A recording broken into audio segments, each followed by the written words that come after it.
Son's wedding reception was still going when I walked out to the parking lot, sat in my truck, and stared at the steering wheel for a long time. I wasn't crying. I was past crying. I was doing something quieter than that. I was deciding. Let me back up. My name is Howard. I'm 63 years old. I grew up in Sudbury, Ontario, the son of a nickel miner who worked double shifts so I could go to university. I never forgot that. When my own son was born, I made a promise to myself I would do whatever it took. Whatever it took. His mother left when he was 4. I won't say much about that except that it was hard, and that he was the reason I got out of bed every morning for years. I worked in municipal infrastructure. Not glamorous, but steady, honest work. I drove a used pickup truck until the doors started rusting through. I packed lunches. I coached his hockey team on Saturday mornings even when I had a full project deadline Monday. I was there. Always there. When he was in high school, I started a small side business doing property assessments and land surveys on weekends. Not because I wanted the extra hours, I was already exhausted, but because I could see what was coming. University tuition in Ontario wasn't cheap. I wanted to be ready. He got into engineering at Queen's. I cried in the driveway after I dropped him off. Happy tears. Proud tears. The kind that only come when you worked towards something for so long, you almost can't believe the moment is actually here. He met her in second year. Her name was Courtney. She was from a family in North York. Nice house, both parents professionals. The kind of upbringing where certain things were simply expected. She wasn't unkind exactly. Not at first. She was just particular about everything. I tried. I genuinely tried. I brought a bottle of Niagara ice wine the first time I came to Sunday dinner at her parents' place. I wore a blazer. I laughed at her father's jokes even when they weren't funny. I wanted my son to be happy, and if this was the woman he chose, then I was going to make it work. He graduated, got a job with a firm in Mississauga. Good salary, good benefits. I was proud of him. Genuinely, completely proud. When they got engaged, I sat down with my son and asked him how I could help. I wasn't wealthy, not by any stretch, but I had been putting money aside for years in a separate account I acquired he started calling his future fund. I showed him the number. His eyes went wide. Dad, you didn't have to do that. I know, I said. That's why I did it. The wedding planning started almost immediately. Courtney wanted a venue in the Muskoka Lakes region. One of those converted barn spaces with cedar beams and a dock on the water. Beautiful, no question. The rental alone was $42,000 for the weekend. She wanted a 12-piece band, a florist from Toronto, a specific caterer she'd seen on Instagram. The budget climbed so fast I stopped looking at individual line items and just watched the total. My contribution ended up being $68,000. Her parents put in a similar amount. The two of them split the remaining difference. I didn't say a word about the money. Not one word. I had it. I gave it willingly. What I cared about was standing up at that reception, raising a glass and telling everyone in that room that the skinny kid from Sudbury who used to fall asleep at the kitchen table, finishing his homework, had grown into a man I would be proud to know even if he weren't my son. That was what I cared about. I flew into Toronto a week before the wedding. Stayed at a Comfort Inn in Mississauga because the block of rooms they'd reserved for family was at a hotel in downtown Oakville, and by the time I was added to the list, it was full. Courtney said she tried to get me in. Maybe she had. I didn't make an issue of it. The rehearsal dinner was a Friday evening at a restaurant in Port Credit. I drove myself, I found my name on the seating chart and sat down. I was at a table near the back with two of Courtney's aunts and a cousin who spent most of the evening on his phone. My son was at the head table. He waved at me from across the room. That was the extent of our interaction that night. I told myself it was just the chaos of wedding prep. He had 100 things to manage. I was fine. I was a grown man. The wedding day itself was beautiful. I'll give them that. The property was stunning in late September. The maples had turned and the lake behind the barn was perfectly still in the early morning light. I wore my navy suit. I had my son's grandfather's pocket watch in my vest pocket. A little sentimental, maybe, but it felt right. The ceremony was outdoors on the dock. Small, about 80 guests for the ceremony itself, with more arriving for the reception afterward. I sat in the second row. Watched my son standing at the end of that dock waiting for Courtney. I have never loved him more than in that moment. Whatever followed, I will hold on to that. The reception was where things changed. I went to find my seat. There were about 220 guests for the evening. Long tables, name cards, the whole arrangement. I walked to the space looking for Howard Elliott. I found it. Table 16. I stood there for a moment because I wasn't sure I was reading it correctly. Table 16 was a round table near the far end of the barn, adjacent to the caterer's access door. My seatmates were Courtney's colleagues from an old accounting firm. People I had never met. People who did not know my son. People who had no particular connection to the family. Good people, I'm sure. But they were not who I expected to be spending my son's wedding evening with. The head table sat 12. My son and his new wife, obviously. Her parents and her sister. His best man and 2 groomsmen. Her maid of honor. I was not at the head table. I hadn't expected to be necessarily, but I had expected, I'm not sure, something. Table flea maybe. Something that said, this man matters here. I sat down at table 16. I smiled at the woman across from me. I poured myself some water. I did not make a scene. That is not who I am. The speeches started before dinner. Her father went first, polished, warm, clearly something he'd been working on for weeks. Her mother said a few words. The best man gave a funny speech that got a lot of laughs. The maid of honor made everyone tear up a little. No one called my name. There was no the groom's father. No mention. I sat at table 16 and listened to 200 people applaud and laugh and raise their glasses, and I was as invisible as the catering stars moving around the edges of the room. After dinner, my son came by the table. He gave me a quick hug, said, "Glad you're here, Dad," and was immediately pulled away by a photographer. I sat back down. One of Courtney's colleagues, a young woman named something, I've already forgotten, leaned over and said politely, "Are you a family friend?" I said, "Something like that." I stayed until 9:30. I watched my son dance with his new wife. I watched Courtney dance with her father, a long, emotional dance while the band played something I didn't recognize. I watched her lean her head on his shoulder. I watched him hold her like she was still his little girl. I left before the cake. I walked out to the parking lot, sat in my truck, and stared at the steering wheel for a long time. Then I took out my phone and called my financial advisor. It was a Saturday night. He didn't answer.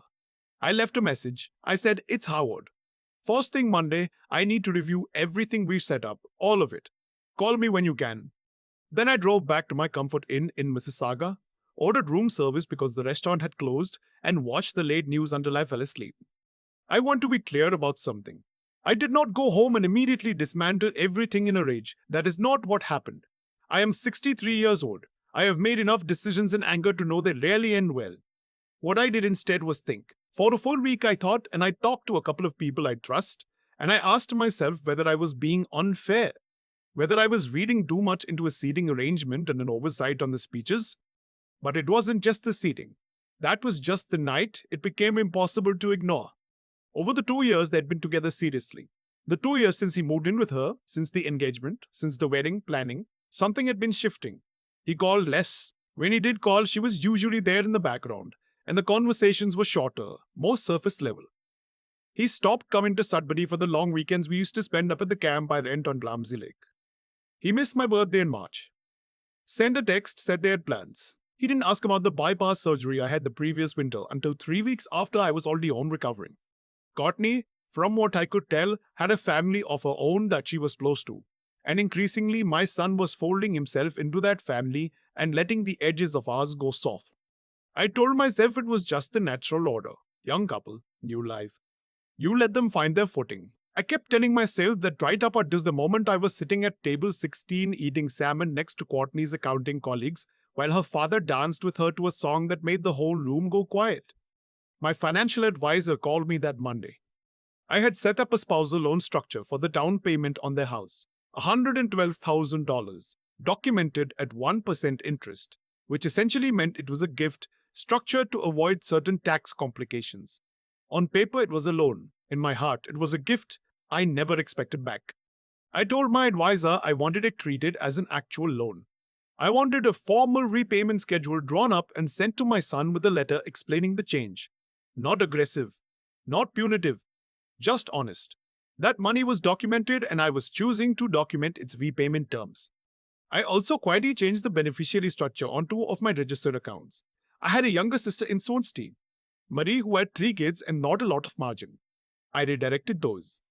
I stopped the standing e-transfer I'd been sending every month. My son didn't know I'd been doing it. $500 a month, had been doing it since they bought the house, just quietly adding it to what I thought of as their emergency cushion. I stopped that. And then I waited. It was 3 weeks before my son called. He had received the letter from my advisor. I could hear in his voice that he was trying to stay calm. He said, "Dad, what's this about?"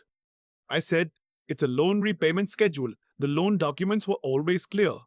He said, "I know, but, we've never talked about actually repaying it." I said, "I know. We're talking about it now." There was a silence. Then he said, "Did something happen?" I said, "I sat at table 16 at your wedding." Another silence. Longer this time. He said, "Dad." I said, "I'm not yelling at you. I'm not angry. Not the way you think. I'm just telling you that I've been doing some thinking. And I think it's time we were more honest with each other about where we stand." I heard him exhale. I said, "I gave $68,000 to your wedding. I gave you and your wife $112,000 toward your house.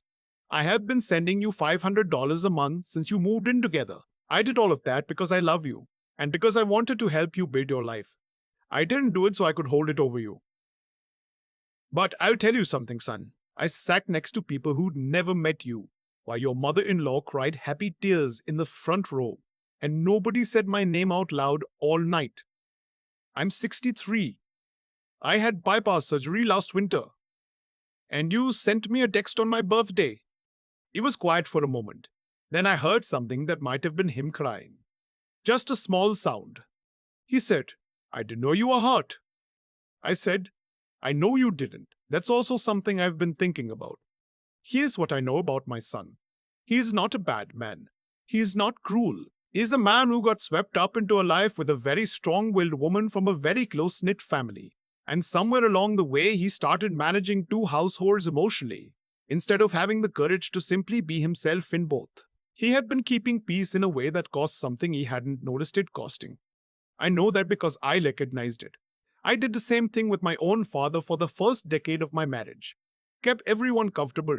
Never rocked the boat. Until one day, he called me and said something very similar to what I said to my son, and I sat in my car and cried for an hour because I hadn't even seen it happening. We talked for a long time that night, not yelling, just talking. He told me things I hadn't known. That Courtney's family was used to a certain way of doing things, and he learned early on not to push back. That he thought I was solid, self-sufficient, and he worried less about me than about managing her expectations. That he hadn't meant to make me invisible. I believed him. I also said, meaning it isn't enough. You have to act like you mean it. A month later, he drove up to Sudbury alone. Left on a Friday after work, got in around midnight. I made coffee and we sat up until 2 in the morning on the back porch. He brought his grandfather's hockey card collection that I'd given him years ago and said he wanted me to keep it for a while. I told him to keep it. It was his. He left it on the shelf by the door when he went to bed. That's not a dramatic ending. There was no grand moment. Courtney didn't call sobbing. No one came crawling back with a tearful apology on the front step.